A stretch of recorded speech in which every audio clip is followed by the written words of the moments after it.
encontrados los reencontrados.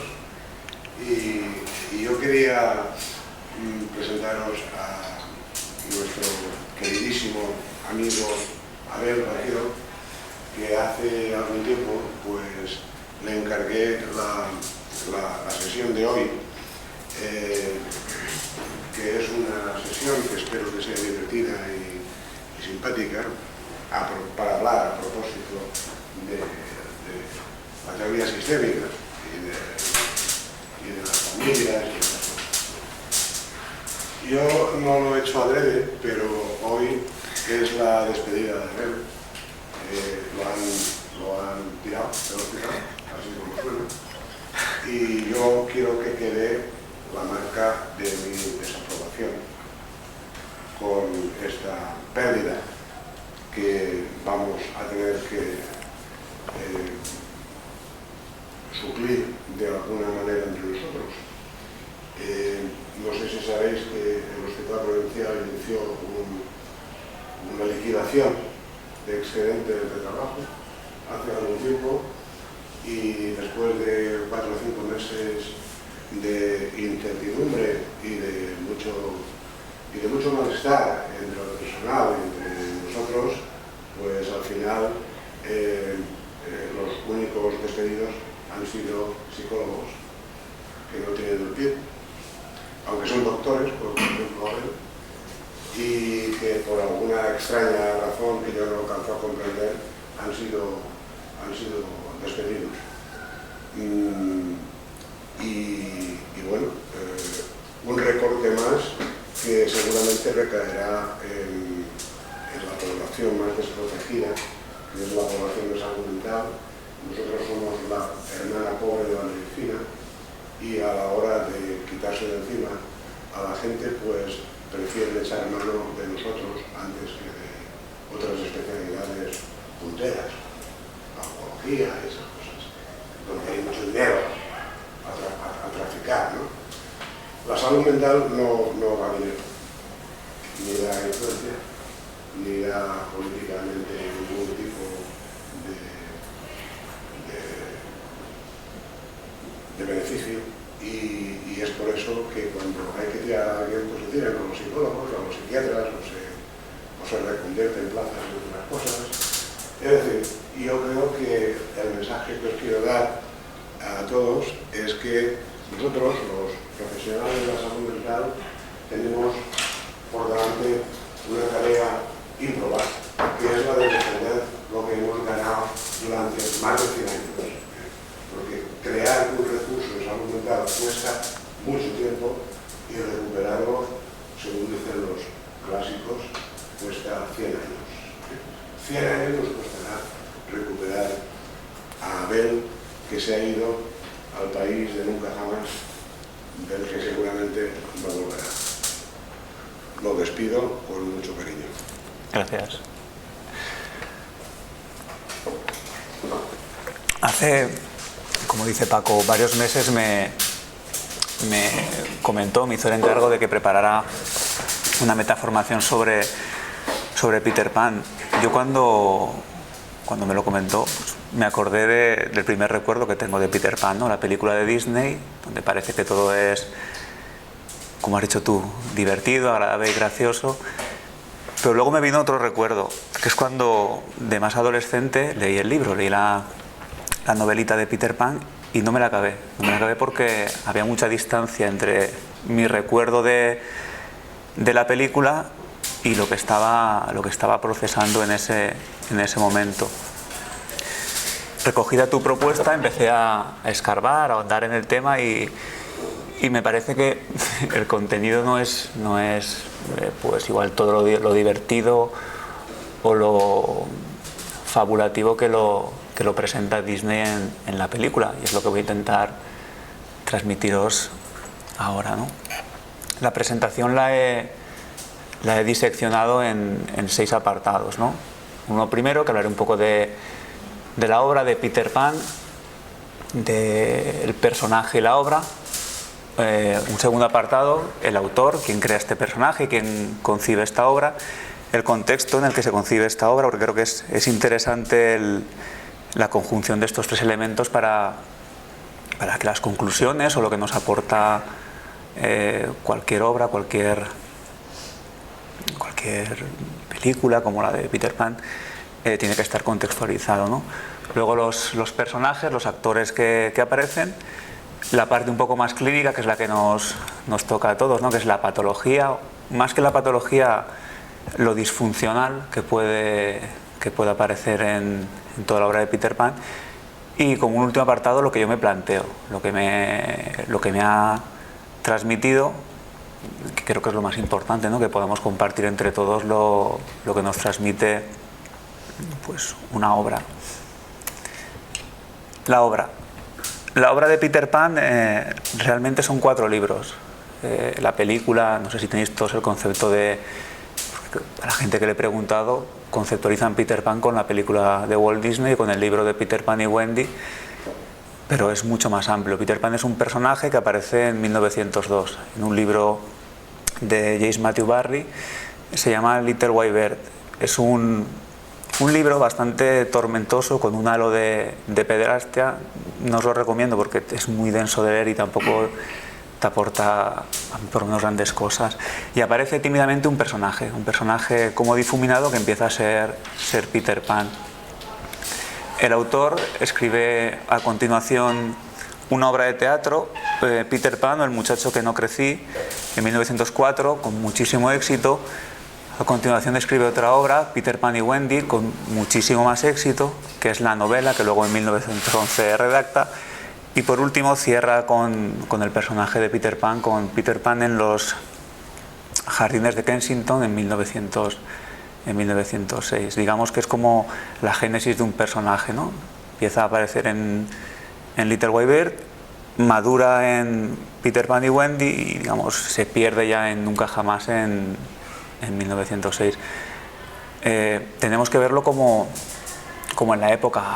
Entonces no había cine, no había internet, no había televisión, y el teatro era algo de masas, ¿no? Las obras de Peter Pan fueron realmente en aquella época, pues, objetos de culto, con muchísima publicidad, muchísima audiencia, y el personaje fue, pues, socialmente encumbrado, ¿no? por toda esta obra.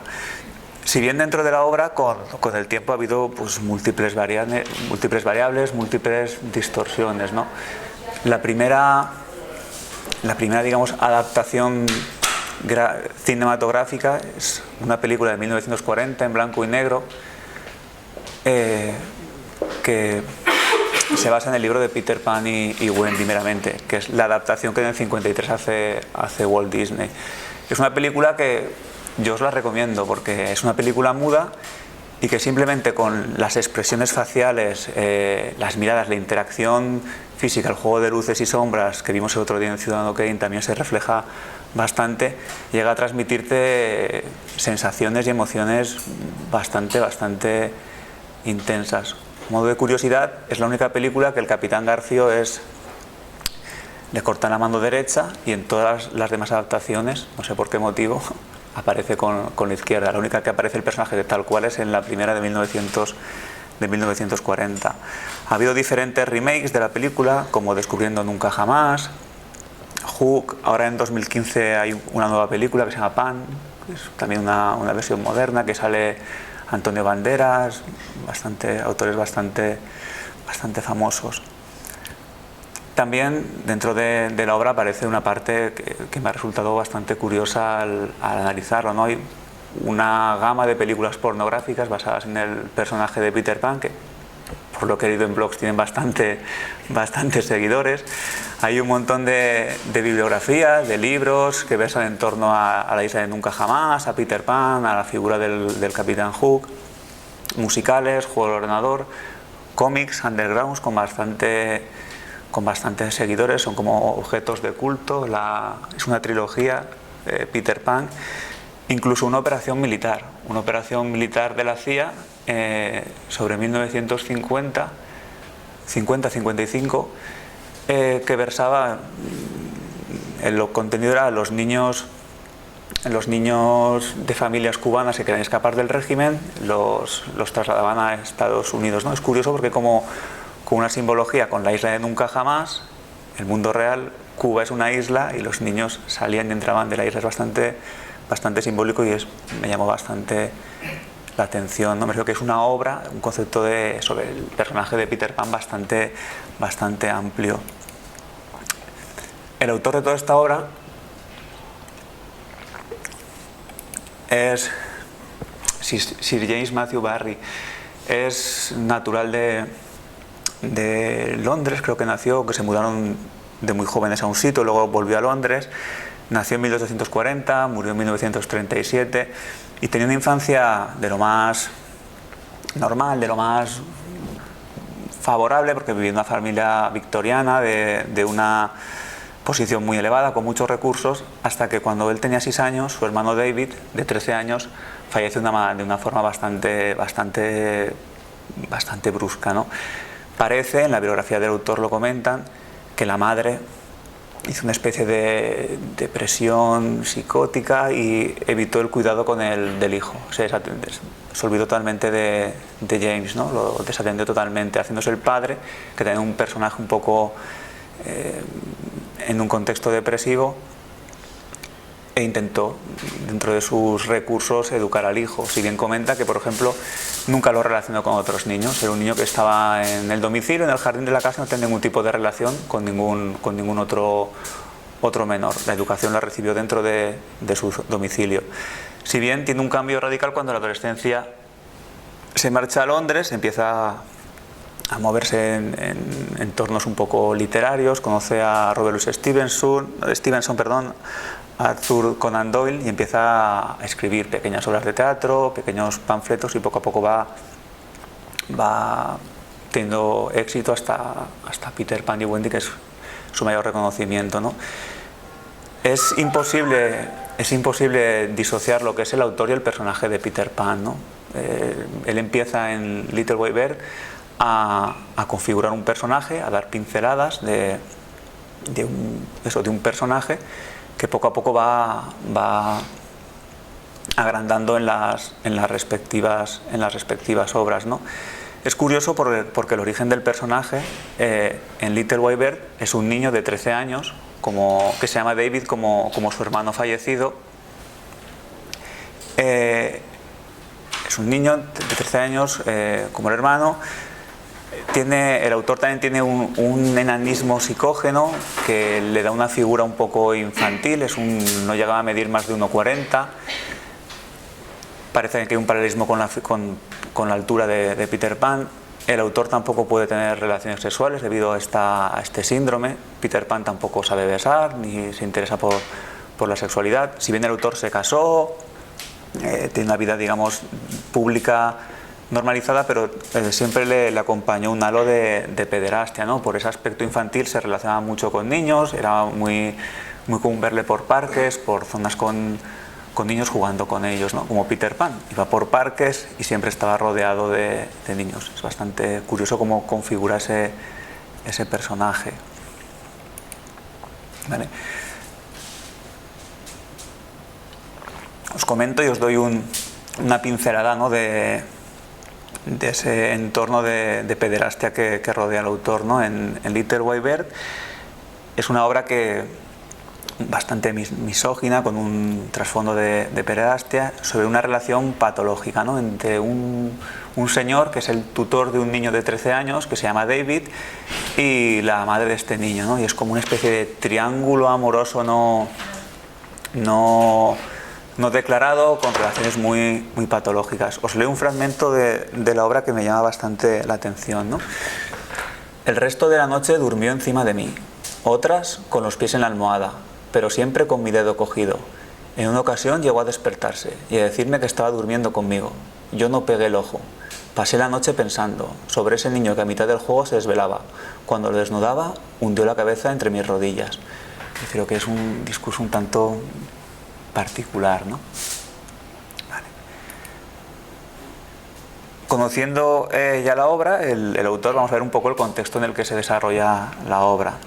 La obra se desarrolla en Londres, sobre el 1900. Londres en aquel entonces tenía la misma población que ahora, había una sobrepoblación desmesurada, era un periodo colonial, de guerra, de muerte, enfermedad, bastante puritanismo, reinaba la doble moral.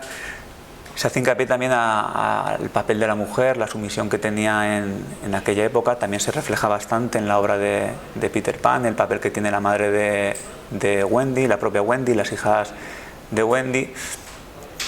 Un aspecto que también aparece mucho en la obra de Peter Pan y en la obra del autor es el tiempo, la gestión de los tiempos, los horarios. Todo está muy marcado, todo está muy delimitado, muy condicionado a la gestión del tiempo, ¿no?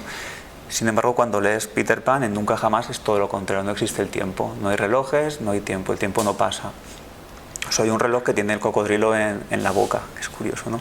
Es una época de mucho radicalismo, obrero sindical, y es la época también, digamos, que de surgimiento y afirmación de la corriente psicoanalítica, ¿vale? En este contexto vamos a ver un poco, a conocer los personajes de toda la obra, de los 4 libros de Peter Pan.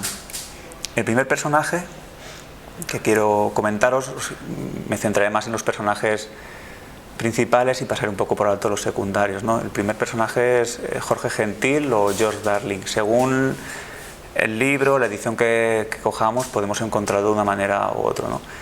Es un personaje, un padre bastante curioso, ¿no? Parece como un padre culto, responsable, con una imagen de persona intelectual que conoce a los clásicos, trabaja de oficinista, pero es una persona bastante cruel, bastante psicópata. Ves escenas, por ejemplo, la criada de la casa es un perro, la criada es un mastín que se llama Nana, se pone enferma, le tiene que dar una medicina y cuando el perro está moribundo empieza a hacer broma delante de los niños, como que no le da la medicina, como espera que el perro sufra, y es bastante curioso, ¿no? este incidente. Hay otros incidentes que también son curiosos, ¿no? Por ejemplo, uno que os comento, ¿no? Hablando con la madre le dice: te advierto, querida, que si no consigo anudar la corbata en mi cuello no podré volver a la oficina, entonces tú y yo nos moriremos de hambre y nuestros hijos se quedarán en la calle. Ese es el primer fragmento de la película de Disney. Si la veis, aparecen en la casa y antes de que entre Peter Pan aparece esta escena. Realmente lo que pretende es que la madre se desentienda del cuidado de los niños y centre toda la atención en ponerle la corbata, ¿no? Me refiero que de este tipo de frases aparecen bastante en el contexto de estar jugando con los niños y decirles estos, porque supongo pues que te produciría bastante miedo, ¿no? que tu padre dijera estas cosas. He puesto esta foto porque, al igual que la película empieza con la familia de George Gentil, finaliza con la familia de George Gentil y finaliza con esta escena. Si os acordáis, aparece un barco pirata como distorsionado y él empieza a mirar por la ventana y recuerda cuando él estuvo en Nunca Jamás. George Gentil fue un niño que estuvo en la isla de Nunca Jamás y decidió no quedarse allí, decidió volver al mundo de los adultos, crecer, envejecer, morir y, entre comillas, se me plantea, pues configurarse de la manera que aparece en la obra. A medida que veamos personajes, veréis que algunos no salen de la isla de Nunca Jamás, se quedan allí, no mueren, no crecen, y otros personajes vuelven al mundo de los adultos con consecuencias que ahora os contaré. La señora Gentil es la esposa de Jorge Gentil, tiene 3 hijos, Wendy, Juan y Miguel. Es una madre que en la película de Disney nos la caracteriza como una madre prototípica, idélica y tal, pero realmente es una persona bastante también maquiavélica, ¿no? Les hace un montón de promesas a los niños, juega con ellos, pero realmente luego nunca cumple las promesas, los deja en un estado de expectación, un poco de sufrimiento. Los hijos también estuvieron en la isla de Nunca Jamás, no se quedaron y volvieron y trabajaron. Creo que uno pone en los jardines de Kensington, aparece que uno trabaja de maquinista, el otro de oficinista, y de una pincelada que es curiosa que pone que Juan acabó casado y sin imaginación para poder contar cuentos a sus hijos.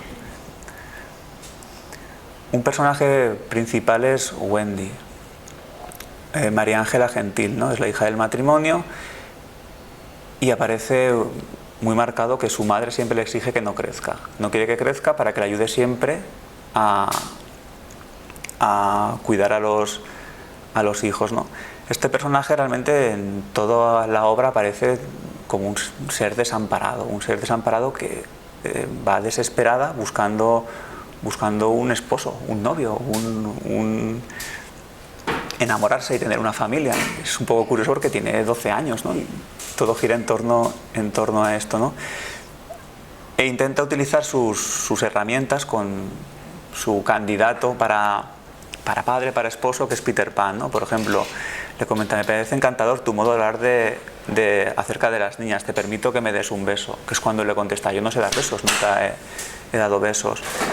Al ver que no puede enamorarlo con los besos, le comenta que sabe muchos cuentos. Peter Pan le encantan los cuentos y no tiene quien le cuente cuentos. Entonces se genera esa relación, ella le cuenta cuentos todas las noches y él se duerme en el regazo de Wendy escuchando los cuentos. Una escena bastante curiosa de la película es cuando Wendy descubre que Peter Pan no tiene sombra. Llega a la casa y dice: no tiene sombra, vamos a buscarla. Se puede buscar la sombra de Peter Pan y la encuentran escondida en un cajón.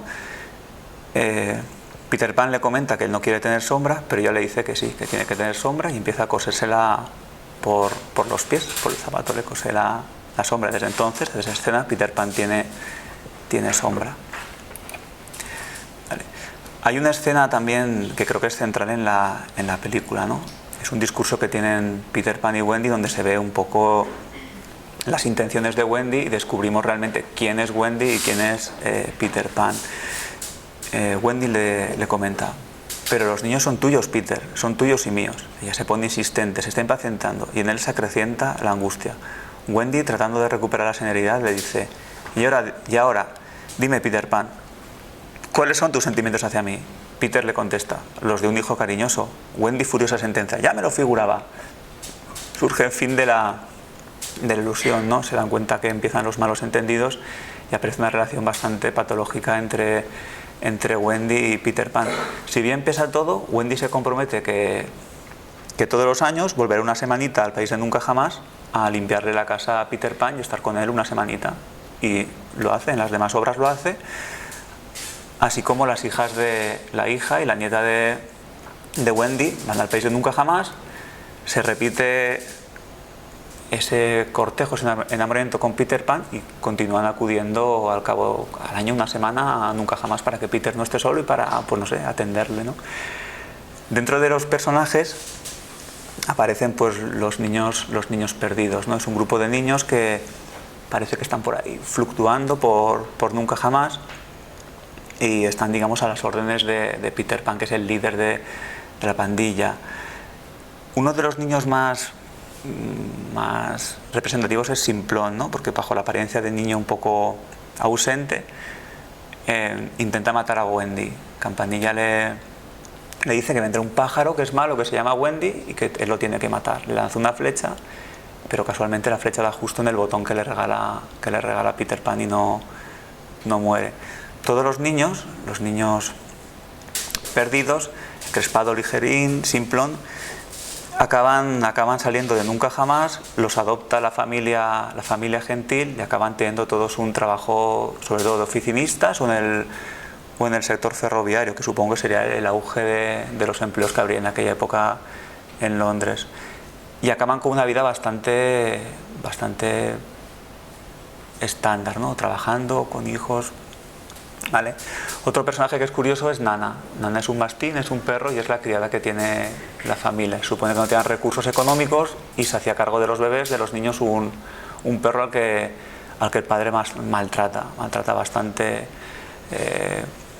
descuidándola, dejándola fuera cuando hace frío. Sí, tiene un trato muy cruel con el perro.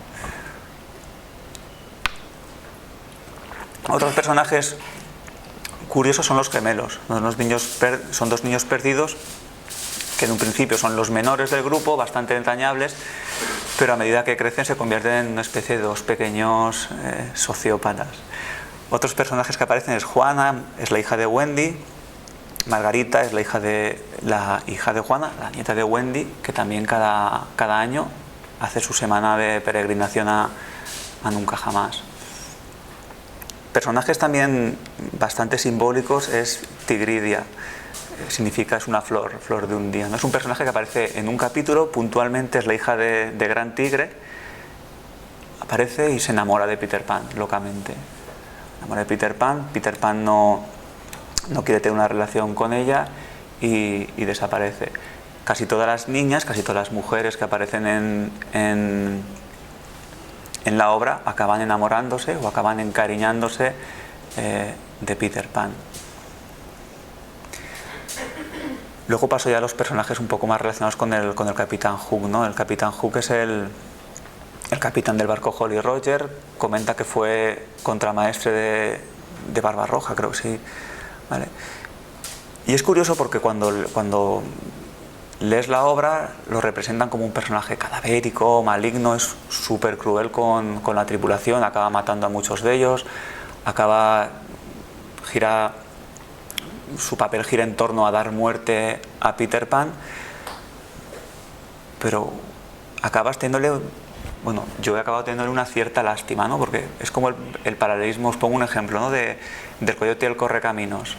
Ves que el coyote siempre le persigue, pero nunca consigue su objetivo, ¿no? Y Peter Pan es sabedor de esto y le humilla públicamente, se burla de él y le hace sufrir bastante. Tiene un papel bastante curioso dentro del Peter Pan y Wendy, que es donde aparece.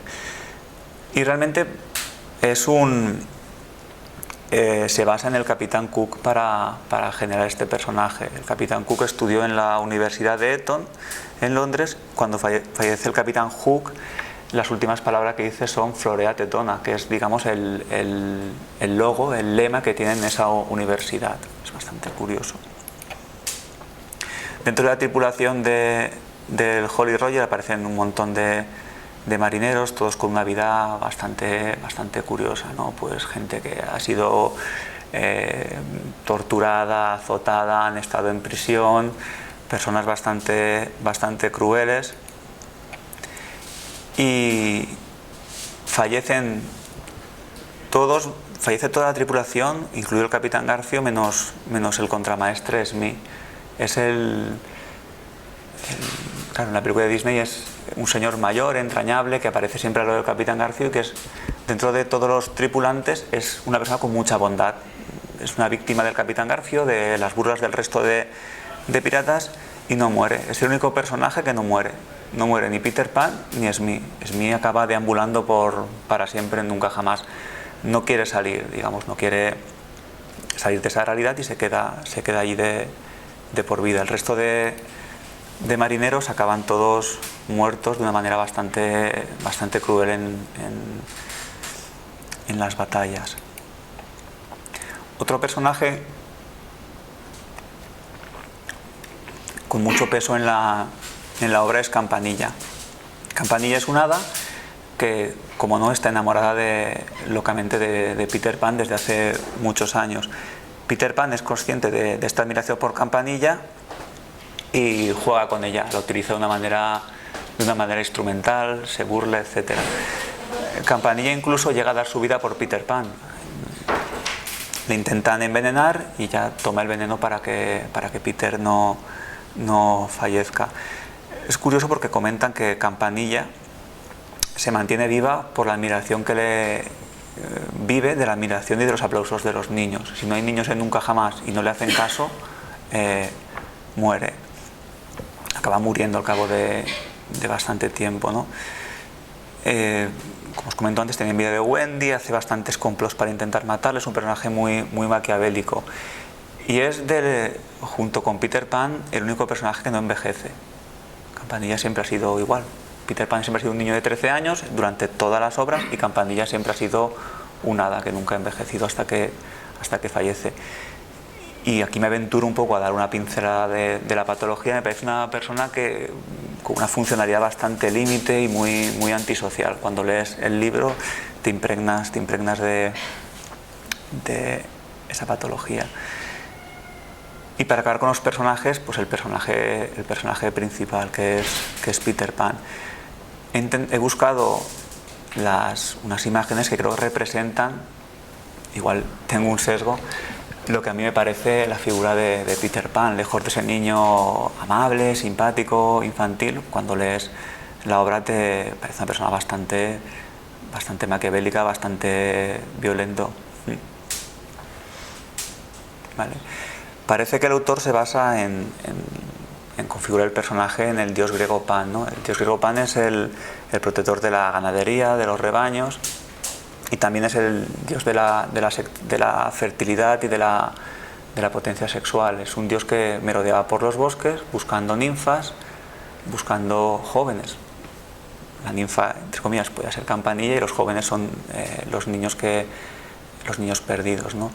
Peter Pan, si nos damos cuenta, si veis fotos de Pan y de la caracterización del personaje, son idénticos. Es un personaje con las orejas puntiagudas, un aspecto como de fauno, con una flauta siempre en la mano, y siempre que acude a casa de Wendy o a casa de algún niño, en la casa aparecen hojas, aparece barro, pero ese barro nunca es ni esas hojas son de ningún árbol que crezca en Londres. Es como de otro mundo. Lleva consigo esas hojas o ramas que acompañan del bosque, ¿no? En la mitología romana, Pan es un fauno, una especie de semidios que también acaba seduciendo a ninfas, etc. Pan fue abandonado por su padre Hermes y por una ninfa. Cuando nació se asustaron un poco de cómo era y lo abandonaron, que es un poco lo que realmente le sucede a Peter Pan. Peter Pan es un niño de 13 años con miedo a crecer, y que enmascara su temor al dolor, a envejecer, digamos, con una actitud infantil, con una actitud arrogante, narcisista, de presunción. Siempre requiere que los demás hagan todo por él. En la obra veis que él nunca hace nada. Los niños le cocinan, Wendy le plancha la ropa, le cuenta cuentos. Él no hace nada, es un niño, entre comillas, malcriado, que parece que busca siempre un cuidado maternal en todas las personas, ¿no? Como curiosidades, Peter Pan no sabe de besos, no sabe lo que es un beso, nunca le ha besado a nadie, y tiene bastantes problemas de tipo narcisista, ¿no? Cuando se compara con Wendy, simplemente con la comparación con el nombre, él lo vive como un dolor muy, muy intenso. Es un episodio de la obra en que se enfada muchísimo Peter Pan y desaparece, ¿no? Se va enfadado porque se da cuenta que él tiene un nombre sencillo, Wendy tiene un nombre largo. Realmente es como un símbolo de que Wendy tiene una familia, una estructura, y no tengo nada. En ese momento es cuando comenta: no quiero tener nunca una madre, las madres están pasadas de moda, no quiero ser nunca mayor, quiero ser siempre un niño. Un momento entrañable del personaje es cuando le comenta a Wendy realmente su infancia, ¿no? Le comenta que su madre la abandonó y que durante mucho tiempo estuvo esperando que su madre volviera. Tenía siempre la ventana abierta esperando que su madre volviera a acogerle, a cuidarle, a atenderle, ¿no? Si bien ella nunca volvió, ¿no? Parece como que por eso decide quedarse en Nunca Jamás, para no vivir ese dolor, esa angustia del abandono, ¿no? Y Wendy, pues para él significa esa madre joven, esa madre que le cuida, que le atiende, que le cuenta cuentos que él nunca ha tenido, y que ella se ofrece a cuidarle, pero con otras intenciones, ¿vale? Algunas frases bastante curiosas y significativas de Peter Pan es esta, por ejemplo: le corté la mano del gancho y se la tiré al cocodrilo. Todo esto lo dice una